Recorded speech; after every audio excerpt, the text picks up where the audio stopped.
भारतीय संविधान में संसदीय शासन व्यवस्था किस देश से ली गई है? भारतीय संविधान में संसदीय शासन व्यवस्था किस देश से ली गई है? बताइएगा।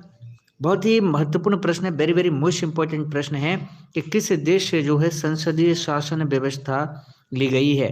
तो आप हमेशा याद रखिएगा कि जो संसदीय शासन व्यवस्था है मेरे बंधु, जो संसदीय शासन व्यवस्था है यह ली गई है कहाँ से? बिल्कुल, बहुत बढ़िया, बहुत ही शानदार। तो हमेशा याद रखिएगा संसदीय शासन व्यवस्था ली गई है ब्रिटेन के संविधान से। ओके, आगे बढ़ते हैं। अगला प्रश्न है आपकी स्क्रीन पर, लेकिन उससे पहले थोड़े से हम महत्वपूर्ण इस टॉपिक के बारे में चीजें जान लेते हैं, क्योंकि इस टॉपिक से एक प्रश्न 100% आपकी परीक्षा में पूछा जाता है। पूरे संविधान से 2 से 3 प्रश्न आते हैं।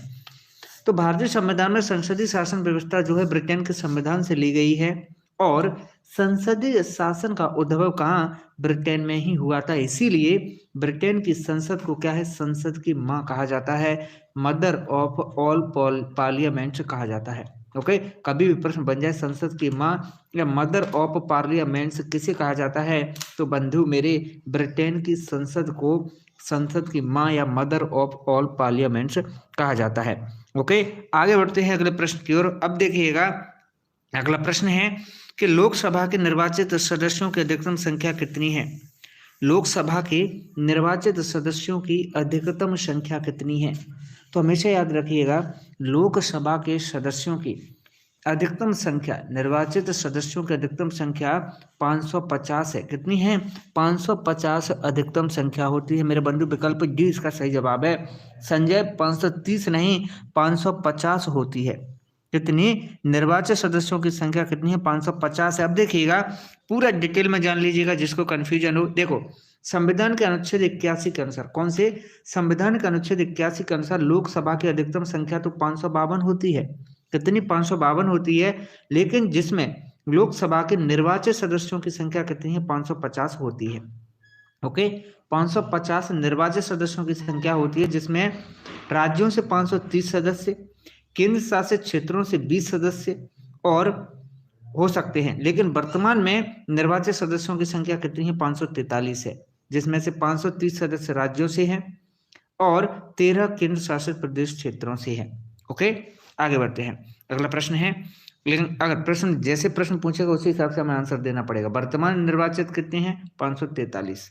प्रश्न है कि राज्यसभा के सदस्यों का कार्यकाल कितने वर्षों का होता है? राज्यसभा के सदस्यों का कार्यकाल कितने वर्षों का होता है? वेरी वेरी मोस्ट इंपॉर्टेंट प्रश्न है। तो हमेशा याद रखिएगा कि राज्यसभा के सदस्यों का जो कार्यकाल होता है मेरे बंधु, राज्यसभा के सदस्यों का जो कार्यकाल होता है वह होता है 6 वर्ष का। कितना? 6 वर्ष का शासनकाल होता है राज्यसभा के सदस्यों का। आगे बढ़ते हैं, अगला प्रश्न है, आगे बढ़ते हैं। देखिएगा, एक प्रश्न ये भी बनता है कि राज्यसभा के सदस्य कब रिटायर होते हैं? तो 6 साल में जो रिटायर होते हैं, और वो भी हर 2 वर्ष क्या है, 1/3 सदस्य जो है हर 2 वर्ष पर क्या है, सेवानिवृत्त होते हैं, रिटायर होते हैं। कब? हर 2 वर्ष पर जो है कितने? 1/3 सदस्य राज्यसभा के जो है रिटायर होते हैं। कितने? 1/3 सदस्य। आगे बढ़ते हैं, एक प्रश्न ये भी बन जाता है कि राज्यसभा जो है एक स्थायी सदन होता है। ऐसा राज्यसभा एक स्थायी सदन होता है जिसका विघटन नहीं किया जा सकता है, जिसका डिसोल्यूशन नहीं किया जा सकता है। ये प्रश्न भी बनता है कि निम्न में से कौन सा सदन है जो स्थायी होता है, जिसका विघटन नहीं किया जा सकता? लोकसभा, राज्यसभा या फिर इनमें से कोई नहीं। तो राज्यसभा स्थायी सदन होता है। अगला प्रश्न है कि राज्यसभा का गठन कब हुआ था? राज्यसभा का गठन कब हुआ था? हमेशा याद रखिएगा कि राज्यसभा का गठन मेरे बंधु कब? वर्ष 1952 में राज्यसभा का गठन हुआ। ओके, विकल्प सी इसका सही जवाब है। अगला प्रश्न है कि राज्यसभा का गठन लोकसभा के अध्यक्ष के वेतन और भत्ते कौन निर्धारित करता है? लोकसभा के अध्यक्ष के वेतन और भत्ते कौन निर्धारित करता है? Very very most important. बहुत बढ़िया, बहुत ही बढ़िया, बिल्कुल सही जवाब। तो लोकसभा के अध्यक्ष के वेतन और भत्ते निर्धारित किए जाते हैं संसद के द्वारा। किसके द्वारा? संसद के द्वारा ये निर्धारित किए जाते हैं। आगे बढ़ते हैं। अब एक प्रश्न ये बन जाता है कि राज्यसभा के सभापति राज्यसभा के सभापति, उपसभापति, लोकसभा के अध्यक्ष, उपाध्यक्ष, इन सभी के वेतन भत्ते संसद विधि के द्वारा समय समय पर निर्धारित किए जाते हैं। ओके, और यह संविधान की दूसरी अनुसूची में क्या है, इनका उल्लेख किया गया है। प्रश्न है कि भारत के नियंत्रक और महालेखा परीक्षक की नियुक्ति कौन करता है? भारत के नियंत्रक और महालेखा परीक्षक की नियुक्ति कौन करता है? वेरी वेरी मोस्ट इंपॉर्टेंट प्रश्न, तो हमेशा याद रखिएगा, भारत के नियंत्रक और महालेखा परीक्षक की नियुक्ति की जाती है भारत के राष्ट्रपति के द्वारा। किसके द्वारा? भारत के राष्ट्रपति के द्वारा इसकी नियुक्ति की जाती है। अगला प्रश्न है आपकी स्क्रीन पर कि भारत के नियंत्रक एवं महालेखा परीक्षक की रिपोर्ट की समीक्षा करने वाली संसदीय समिति कौन है? भारत के नियंत्रक एवं महालेखा परीक्षक की रिपोर्ट की समीक्षा करने वाली संसदीय समिति कौन सी है? वेरी वेरी मोस्ट इंपॉर्टेंट प्रश्न, तो हमेशा याद रखें, इसका सही जवाब है विकल्प सी, लोक लेखा समिति। कौन सी? लोक लेखा समिति, विकल्प सी इसका सही जवाब है। और हमेशा याद रखिएगा, ये जो समिति है लोक लेखा समिति, लोक लेखा समिति जो है यह संसद की सबसे पुरानी समिति है।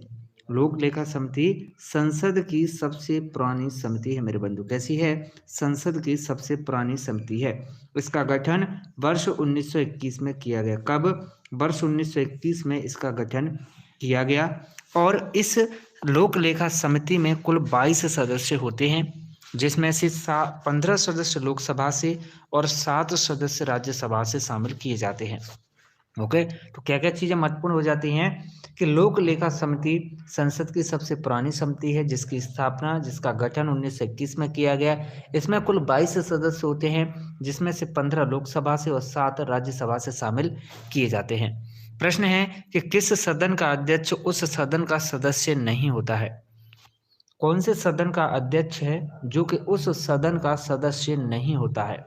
वेरी वेरी मोस्ट इंपॉर्टेंट प्रश्न, तो हमेशा याद रखिएगा, ऐसा सदन जिसका अध्यक्ष उस सदन का सदस्य नहीं होता है, उस सदन का सदस्य नहीं होता है, वह है राज्यसभा। क्या है? राज्यसभा। ओके, राज्यसभा का जो अध्यक्ष रहता है वह उसका सदस्य नहीं होता है, क्योंकि राज्यसभा का अध्यक्ष कौन होता है? राज्यसभा का अध्यक्ष सभापति। सभापति या अध्यक्ष एक ही बात है, राज्यसभा में क्या है? सभापति कहा जाता है। ओके, अध्यक्ष या सभापति एक ही बात है। तो राज्यसभा का सभापति कौन? उपराष्ट्रपति को बनाया जाता है। किसको? उपराष्ट्रपति को जो है राज्यसभा का सभापति कहा जाता है। और ऐसा कहाँ पर? अनुच्छेद 64 के अनुसार ये कहा गया है कि उपराष्ट्रपति ही क्या है? राज्यसभा का पदेन सभापति होगा। आगे बढ़ते हैं। अगला प्रश्न है कि संसद के किसी सदस्य द्वारा प्रस्तुत प्रस्ताव को लोक महत्व का अविलंबनीय विषय मानते हुए जो चर्चा की जाती है उसे क्या कहते हैं? बताइए, उसे क्या कहते हैं? वेरी वेरी मोस्ट इंपॉर्टेंट प्रश्न, तो हमेशा याद रखें, इसका सही जवाब है विकल्प ए, स्थगन प्रस्ताव। क्या कहते हैं इसे? स्थगन प्रस्ताव कहते हैं। अगला प्रश्न है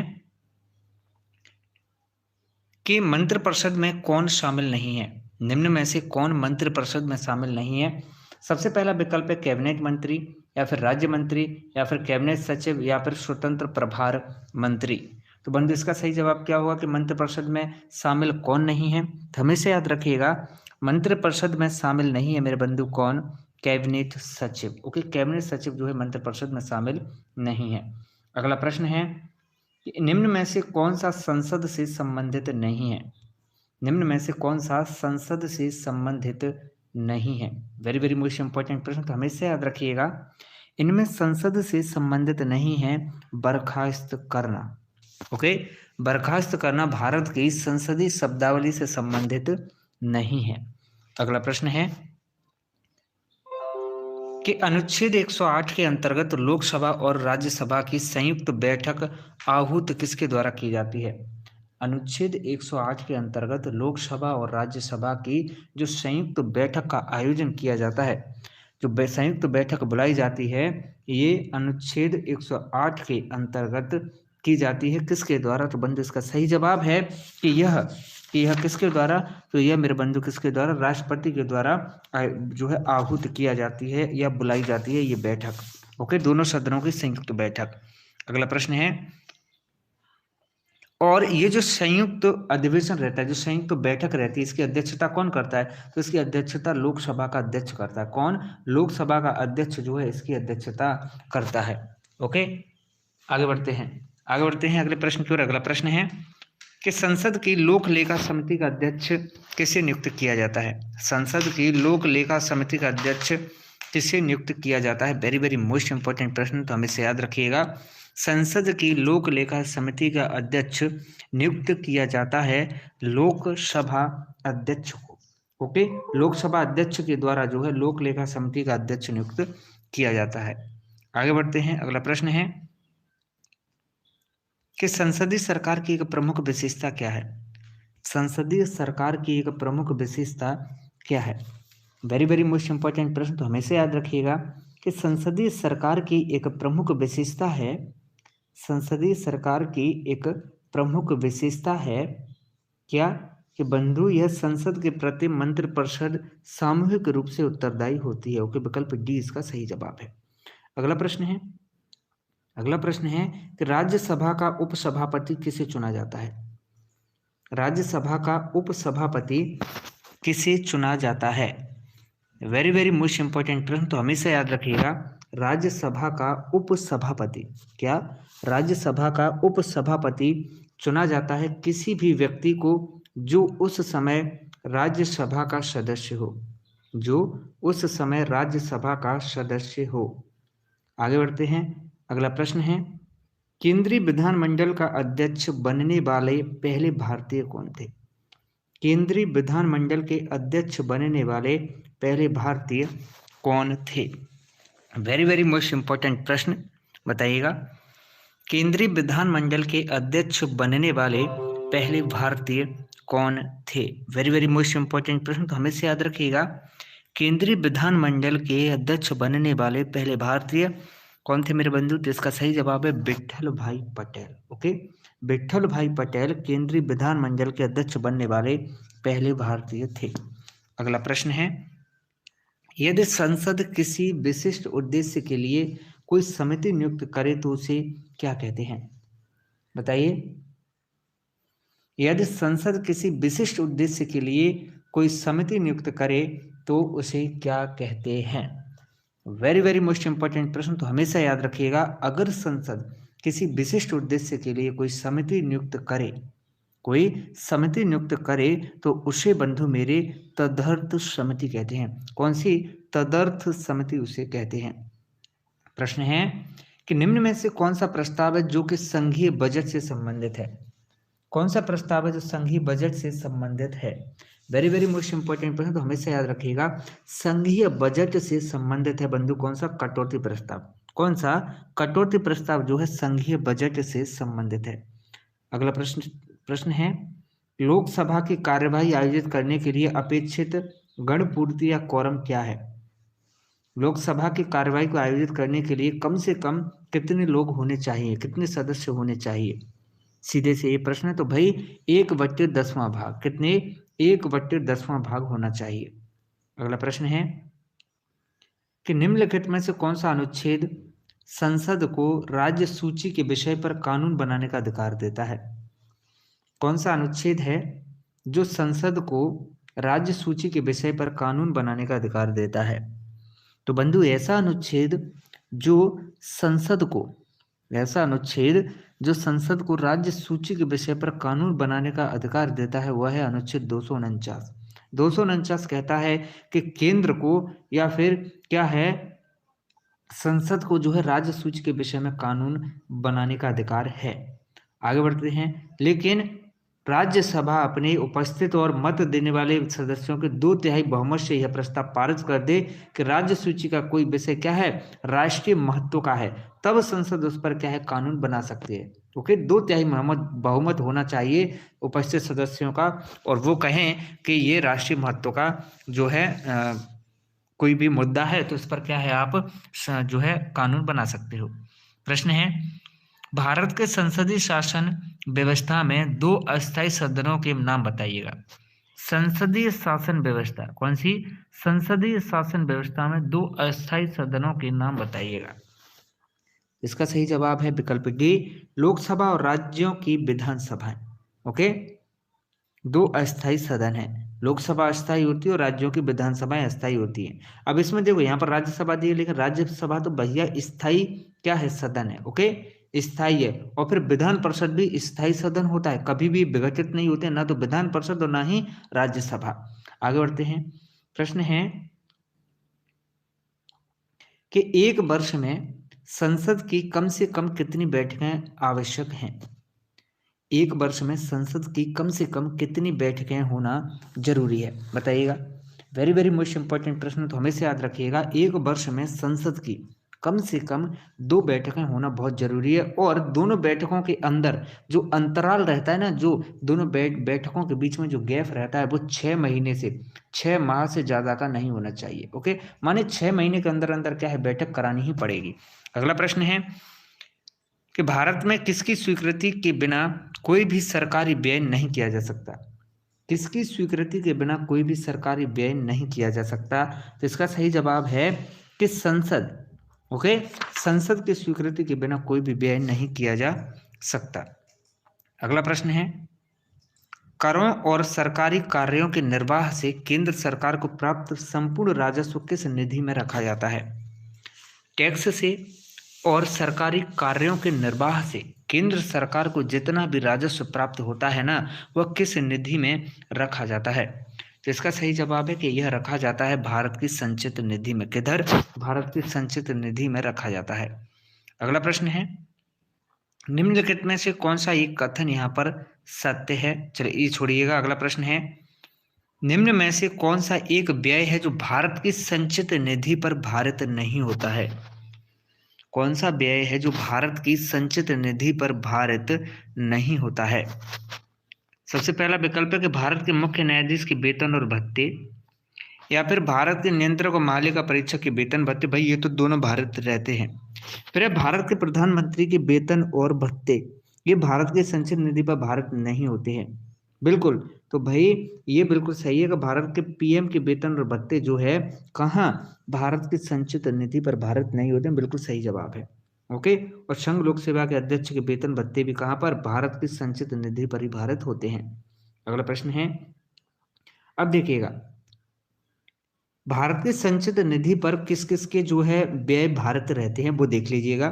सबसे पहला राष्ट्रपति, फिर राज्यसभा के सभापति अर्थात उपराष्ट्रपति और उपसभापति भी, लोकसभा के अध्यक्ष और उपाध्यक्ष, उच्चतम न्यायालय के न्यायाधीश, भारत के नियंत्रक और महालेखा परीक्षक, इन सभी के वेतन भत्ते जो है किस पर, भारत की संचित निधि पर जो है भारत रहते हैं। ओके, आगे बढ़ते हैं। और भारत के प्रधानमंत्री के वेतन भत्ते किस कहां से, संसद विधि द्वारा निर्धारित रहते हैं। अगला प्रश्न है कि संसद अंतरराष्ट्रीय संधियों को भारत के किसी भाग या संपूर्ण भारत में लागू करने के लिए कोई भी कानून कैसे बना सकती है? तो संसद अंतरराष्ट्रीय संसद जो है कैसे भाई, अंतरराष्ट्रीय संधियों को भारत के किसी भाग का या संपूर्ण भारत में लागू करने के लिए कोई भी कानून बना सकती है बिना किसी राज्य की सहमति से। ओके, उसे किसी राज्य की सहमति लेने की जरूरत नहीं रहेगी अंतरराष्ट्रीय संधियों से संबंधित। अगला प्रश्न है कि संसदीय व्यवस्था में शून्यकाल किस देश की देन है? संसदीय व्यवस्था में शून्यकाल किस देश की देन है? वेरी वेरी मोस्ट इंपॉर्टेंट प्रश्न, तो हमेशा याद रखिएगा कि संसदीय व्यवस्था में शून्यकाल देन है भारत की। किसकी? भारत की देन है शून्यकाल। अगला प्रश्न है, लोकसभा का पहला आम चुनाव कब हुआ था? लोकसभा का पहला आम चुनाव कब हुआ था? वेरी वेरी मोस्ट इंपॉर्टेंट प्रश्न, तो हमेशा याद रखिएगा कि लोकसभा का जो आम चुनाव है ये वर्ष 1951 से 1952 में हुआ। ओके, 1951-52 में हुआ था लोकसभा का पहला आम चुनाव। ओके, आगे बढ़ते हैं। और लोकसभा का जो पहला आम चुनाव हुआ उसमें जीबी मावलंकर लोकसभा के पहले अध्यक्ष चुने गए। कौन? जीबी मावलंकर जो है लोकसभा के पहले अध्यक्ष भी चुने गए थे। पीडीएफ के लिए इस चैनल को, टेलीग्राम चैनल को ज्वाइन कीजिए और अपनी एनी क्यूरी, किसी भी क्यूरी के लिए आप इस ग्रुप को ज्वाइन कर सकते हो। इधर से आप इस टेलीग्राम की लिंक आपको वीडियो के डिस्क्रिप्शन में मिल जाएगी और यहीं से लिंक होने के बाद आप इस ग्रुप में कनेक्ट हो सकते हो, जिससे आप अपने एनी क्वेश्चन, कोई भी क्यूरी पूछ सकते हो इसमें आप। और आप जैसे कि मैथ के क्वेश्चन नहीं आते हैं आपको, या फिर किसी भी क्वेश्चन में डाउट होता है, तो आप इधर पिक्चर खींच के आप इधर सेंड कर सकते हो। इसका सॉल्यूशन आपको आपके दोस्त वगैरह कोई बता सकते हैं, इधर से जो ज्वाइन इसमें कोई बता सकता है, और वरना फिर हम बताएंगे। ठीक है, थैंक यू।